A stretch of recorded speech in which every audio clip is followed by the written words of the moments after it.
Genesis chapter 6, the first two verses are a single sentence. Everybody misses that.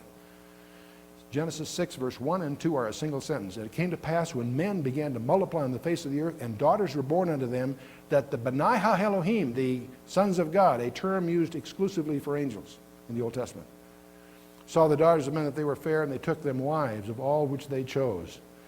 Weird goings on. Notice these are the same sentence that avoids a lot of other errors. B'nai Ha-Elohim, it is always used of angels, and it's in Job and other places. In the book of Enoch, which is useful for grammar and vocabulary of the period. The Septuagint, the translation of the Old Testament into the highly precise Greek, 3 centuries before Christ was born, clearly identifies this term as angels.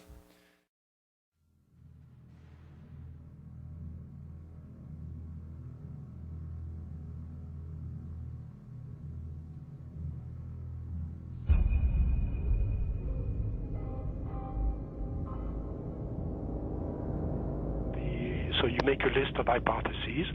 This is obviously not the natural phenomenon, and the extraterrestrial explanation seemed to be the best one. Why shouldn't we know that there's got to be life throughout the universe?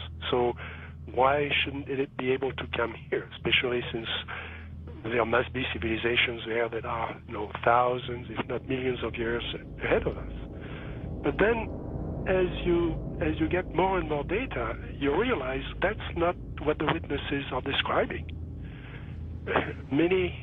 What the witnesses are describing is something that, in many cases, comes out of nowhere, disappears into nowhere. There are cases of objects becoming transparent on the spot, physical objects, material objects. And I have no question that people have said, well, Vallée doesn't believe this is physical. Well, of course it is physical. It's material at some times, but it can also change shape. It can also merge with other objects, and it can also disappear on the spot. Well, if it does that, then it could be from anywhere, anytime.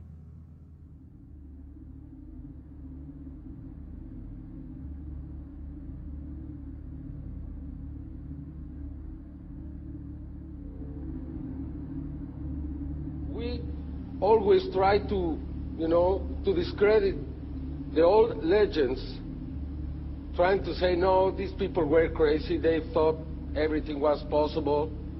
But now we have the videos, and that's the big difference.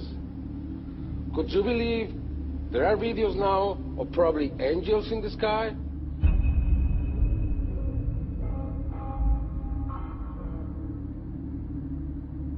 And then I started looking at some of the things that didn't fit.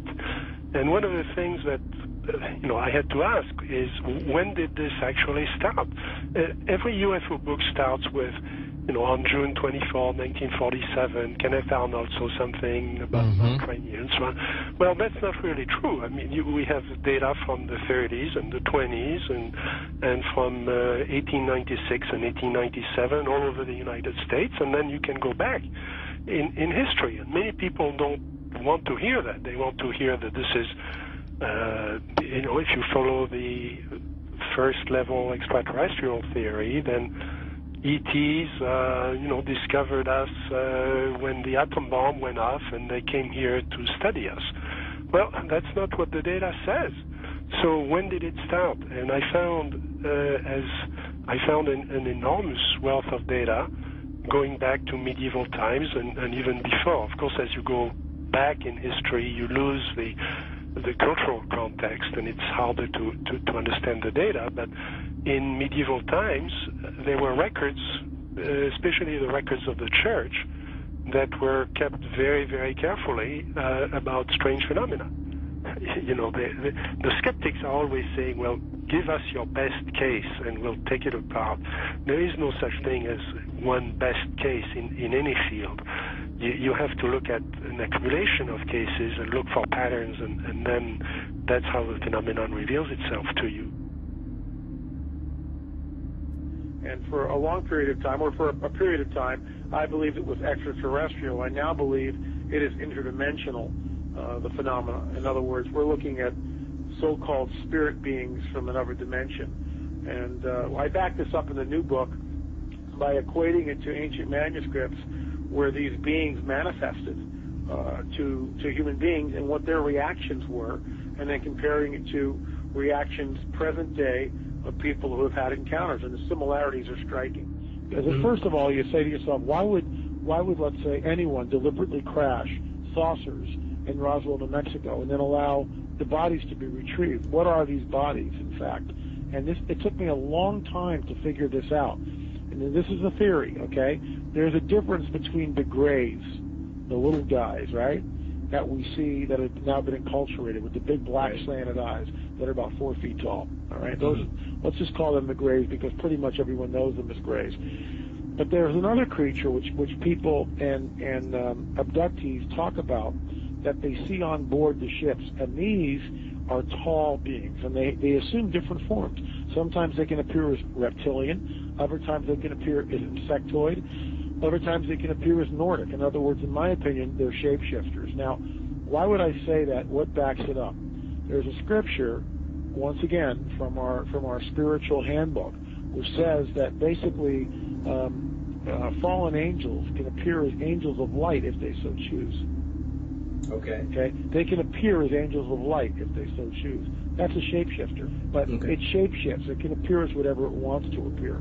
Insectoid, reptilian, who knows what the thing really looks like. In my opinion, it's probably a reptilian. Apparently there was some sort of a confrontation, there was some sort of a war between these beings, sides were drawn up, and we're kind of like, we're almost like cannon fodder in a way. This unseen war, which is happening in another dimension all around us that we don't see. They were shaped like bows without strings, and they were bigger than the biggest mountains. They came out of the sky bringing great noise, black smoke, and fire with them. And out of those huge objects came them. But when the Chitauli arrived in Africa, they told our people that they were gods and that they were going to give us human beings great gifts on one condition. We had to worship them and accept them as our creators. Some told our people that they were our elder brothers and that this earth had produced them generations ago. And they said they had come back to the green womb of their mother and that they were going to make us into gods.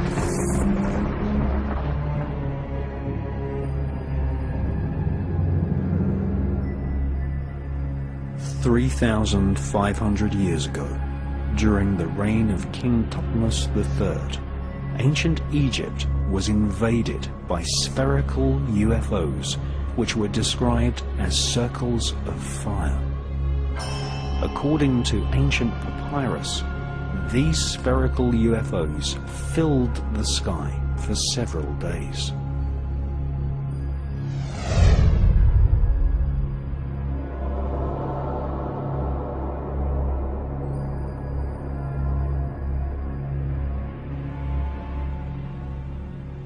In his fascinating book, British author Matthew Deleuze shows photos of strange alien reptiles, some with the bodies of apes and heads of lizards.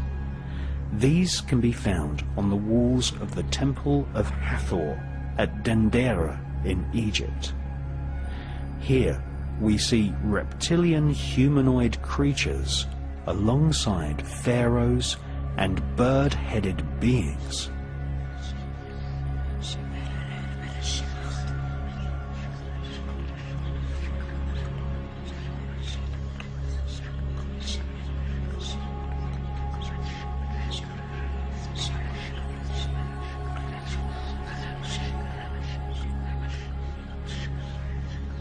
Strange giant light bulbs, possibly some form of plasma beam weapon, can clearly be seen at the Temple of Hathor. Inside these strange devices, there are serpents. This is possibly a pictorial message that this alien plasma technology was given to the elite of ancient Egypt by a serpent or reptilian race of aliens.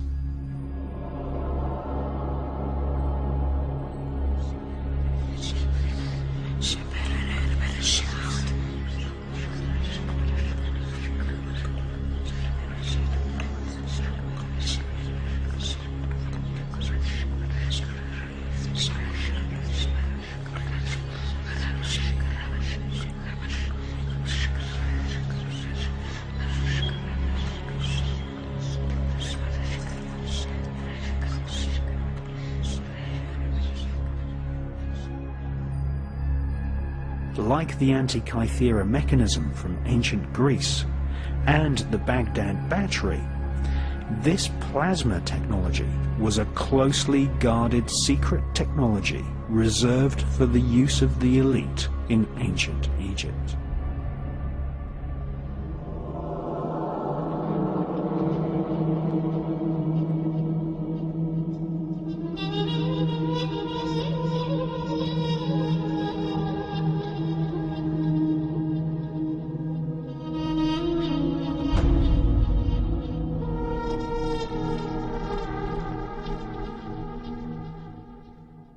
More ancient than the Mayan kingdoms of Central America, older than ancient Greece, and predating the pharaonic dynasties of Egypt, the Sumerian Empire was formed more than 6,000 years ago, stretching from the Indus Valley region in Pakistan to the capital called Uruk.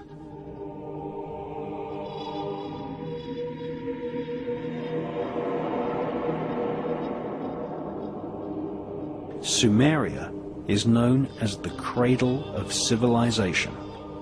It was here that white-skinned peoples from the Caucasus Mountains spread a worldwide cult of blood ritual and magic to the rest of the world.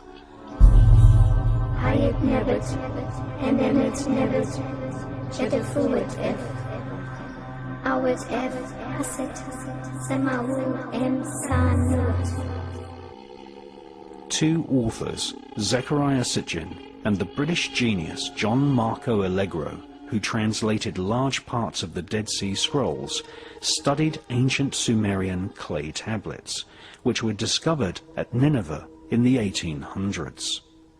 These clay tablets told the history of the Sumerian Empire, an empire which was formed by invading aliens called the Annunaki.